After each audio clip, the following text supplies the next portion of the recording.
Simplicity is the ultimate sophistication.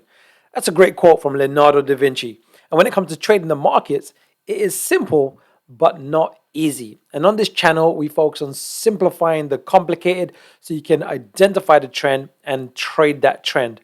Today, we're going to focus on Litecoin. And we did a video around a month ago on the 2nd of March. And this was our analysis. And the way it unfolded was just textbook, exactly as we anticipated. It's not always the case, but markets tend to move in 5s and 3s. And when we can identify those high probability setups, we want to take those trades where possible. So if you like today's content, support the channel by giving me a like. It means a lot to me and it means a lot to the channel. So let's just start with this because we're going to update Litecoin today in its current position because there are a few technical factors that we want to be aware of. So what we said on the 2nd of March over here in the YouTube video, we said expect or expert prediction, Litecoin price to drop below $80 explained. And went into great detail. This was like a 35-minute video. But the simplicity of this was markets tend to move in 5s and 3s. And what we identified was a 1, 2, 3, 4, 5. And we called that a wave 1 or A. In other words, it's the first impulsive move down. We then had a 3-wave correction, what we call an A, B, C.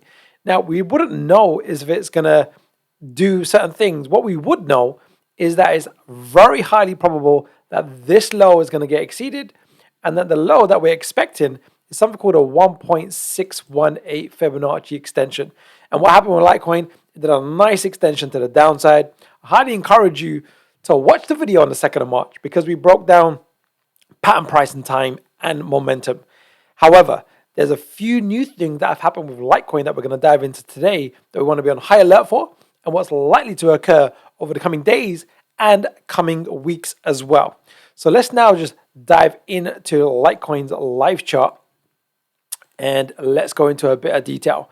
Now, before I do actually, let me just tell you about my free membership area. We did a workshop yesterday, depending on when you're watching this video, and went into great detail on Bitcoin, Litecoin, Matic, injective protocol, and a few other things, but really on how to think. So if you want access to this, you can now just check out the way we teach and the way you want to ideally be looking at the market, how the crowd psychology plays a big role. And if you can read that crowd psychology, you have a massive edge in your favor. It's in the link below. We call it the Bitcoin free report. We do regular updates on Bitcoin when there's new information, and there is new information on Bitcoin that we want to be on high alert for. That's free. It's in the link below. Do check it out. So let's now go back to Litecoin. So again, just to recap, this was where we did that last video, 1, 2, 3, 4, 5. It ended up being a wave A. A, B, C is what we were talking about, and we had this massive follow through. However, since that follow through, what we've had is this movement. And there's key principles that you want to get really used to and really just how to think when you're thinking about the market. And again, we want to keep it incredibly simple. So let's just zoom into this for a second.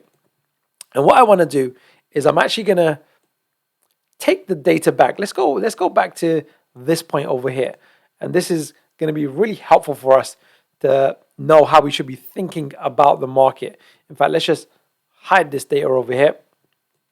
What we want to emphasize is at this point in time, back on the 10th of March, we've had this move down, up, and then down, right? And what we call this down here is a wave 3 or a wave C. Why is it one or the other? Well, there's a principle called Elliott Wave theory, and it is one of the best ways, as far as I'm aware, of reading crowd psychology, how crowd psychology buying and selling behavior, which allows us to see what's happening. Now, when you're looking at this, I would normally put a question mark here, is depending on what the price action does next, it will tell us what's likely to occur next.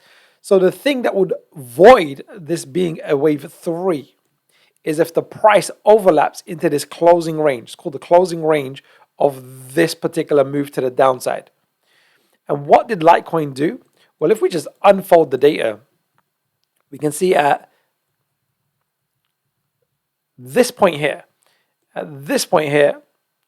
Litecoin did something in particular. This was on the 23rd of March, 2023, that it closed into this range. What does this tell us? Well, this tells us that there's strength coming into the market and the selling pressure is not as strong as I was initially anticipating. Even though this was a nice shorting opportunity, the market did move to the downside, but is now overlapped into this range. So it means this is no longer a valid wave 3, and it's a confirmed wave C. So it's a wave C. A wave C of what? We can look into that as well. So I've just done a reevaluation of Litecoin, and that's what we want to really dive into today. And let's just bring the data back up to where we are today. This is where we are today. And I'm going to pull in this much information. Let's just go right back to, I think it's this point over here. Right, it's a bit, I mean, in the grand scheme of things, we want to know that Litecoin, not that long ago, it was, nearly $300. But we're going to focus on this recent price action as of June 2022. So I'm going to bring back the drawings onto the chart, and I'm going to just do this. Bear with me on this. I just want to show it to you like this. Now, it's not the cleanest wave count when it comes to this part over here. This is like a complex correction. It's a bit messy, but it's clearly overlapping waves. So it tells us it's some type of correction. Whereas this is very impulsive. So what it looks like Litecoin is doing, remember, markets tend to move in 5s and 3s. And just think of it as a sprinter. Sprinting needs a rest period, and then it does the next sprint. And there's normally 3 sprints: wave 1s, wave 3s, and wave 5s. And then a bigger rest period tends to occur. So when I'm looking at this, initially, if this overlap did not occur, I was anticipating further downward movement. But the fact of the matter is it has occurred. So we need to take that information, and then what does it tell us? Well, what it tells me is this now looks like an ABC correction. So what tends to occur after an ABC correction? Well, more often than not, it's a continuation of the former trend to a new high. So now I'm anticipating that Litecoin is going to go above this point. This is the around $106. So above $100 into a new range. So I'm going to finish today's video on the typical price behavior if we do go above this, what we're calling a wave, potential wave 3. I should put a question mark there. And let me put a question mark there because it's not confirmed. There's a couple of things. It looks likely, but it's not confirmed yet. So I'm just going to pop this like this at the moment. Is what are the likely price ratios and why that's going to be really, really valuable for us to see. But do remember to check out the Bitcoin report. We did an update a couple of days ago. Bitcoin is looking bullish, but short term, we are due a correction. The way I like to think about it is a train is due for 1 p.m. and it's now 1:30 p.m. So the train's running late. So it's extreme. It's like an extreme time period where we're due a correction. So we're probably, the higher Bitcoin goes in terms of, $30,000, maybe even $32,000 thereabouts, but more than likely $30,000, we're probably going to get a pretty aggressive pullback. And I cover that in the Bitcoin report. So do check it out. It's very valuable information. And it's helping us seeing what is likely to happen with altcoins as well, because there is a correlation. So let's just now finish off with the price and time target with Litecoin and why. I'm going to finish on, I use something called Fibonacci price ratios as well as time ratios. And Fibonacci ratios was shown to apply in human nature all over the place. But some very intelligent beings, Ralph Nelson, Elliott, there was another gentleman called Collins. There was quite a bit of work that's been done on this over a century. And it just applies really, really well to crypto as well. Is there's certain relationships with certain waves. So if this ends up being a wave 4, what would confirm it is if the price goes above this wave 3, that would be the strong confirmation. It'll be a pretty strong confirmation if it goes above this wave B as well. That would be another confirmation as well. I just like to keep it like this. Where is the price target likely to get to if that occurs? Well, it's something called an external retracement. And what we simply do is we measure how big this wave 4 was. We measure it, and TradingView is brilliant because it has some phenomenal tools that allows it. This makes it very, very easy. And we do something called an external retracement, which projects certain price ratios based on the relationship. And these are end of wave 5 price ratios. After an ABC correction, this is the most typical, most common, and is pretty reliable. So if we look at this tool down here, it's called fib retracements. I'll show you how I did it. I just click up here. I like to keep it in line with the wave 4. I'm just going to do it a bit to the left just so you can see it clearly. And you can see it goes right above there. Just need to get it a bit more precise, and there you have it. So that's where these two green lines are, and that's why I've drawn this pink box. There's some other time ratios which we don't need to focus on right now, but the high probability is, especially if this high gets exceeded over here, that Litecoin is going to go to $116 and even potentially towards $130 over the coming days and weeks, and it can be quite aggressive. In fact, there's one more thing that I just want to touch upon because it's not obvious, but I do want to just touch upon it. So when you're thinking about, if you're getting familiar with Elliott Waves, and by the way, let me just make sure you know this, in the free membership area, I've also included some basic Elliott Wave training. You see it on the left-hand side, Elliott Waves, just some of the core basics, some of the core rules, some of the core guidelines, because even if you know the basics, it can be a very, very powerful resource to add on top of what you're already using.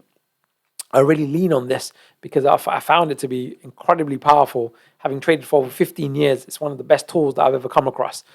So when a market tends to move up and then down, right? It moves, it's called a wave 1, and then the potential wave 2.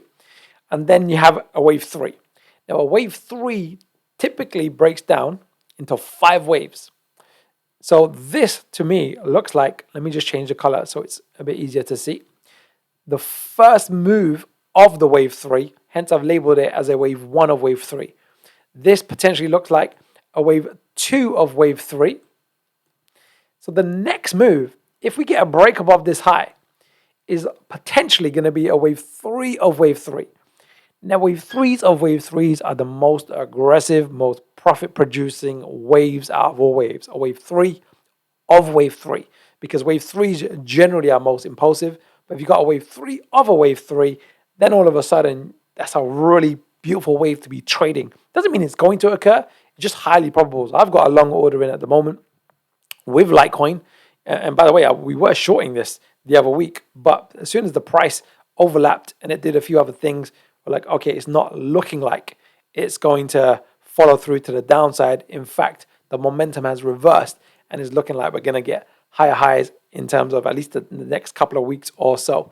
So let's finish today on a quote. And if you found today's video helpful and useful, like, subscribe, hit the bell notification, give it a thumbs up, like the channel, because it really, really does help. So I appreciate your support. But let's finish on a quote. It's from Jeff Bezos. Even though he's talking about business, I find this applies incredibly well to trading. So Jeff Bezos, we are stubborn on vision. We are flexible on details. So you want to be stubborn on your trade plan, your methodology, and stick with it long term. Making minor tweaks, maybe once a month or once a quarter where needed, but be stubborn with your methodology. And I see that as the vision of what you're looking to do and apply consistently. But be flexible. And one of the ways I mean by be flexible is with the Elliott Wave counts. Be really clear on what is going to avoid the current thinking, the current thesis, the current business plan. In other words, we are anticipating, like we said at the beginning, in fact, this over here, we are anticipating, and I was leaning towards this being a wave 1, a wave 2, and a wave 3. However, I know that if the market goes above this price point here, in other words, into the closing range of wave 1, it invalidates a wave 3. So I need to be flexible and really, really know that. So rather than waiting for a potential wave 4 to trade a wave 5 on the downside, as soon as it went into this area, I was like, okay, something else is happening in the market and I need to be flexible with my thinking and not get caught up in being right. You know, it's not about being right, it's about identifying what is likely to occur next. So we are stubborn on our vision, which is our methodology, and we are flexible on detail. So Elliott Wave in particular, you want to just not get too caught up in your own wave count. It's more so that you know what's going to avoid the count so you can stay flexible and win the long game.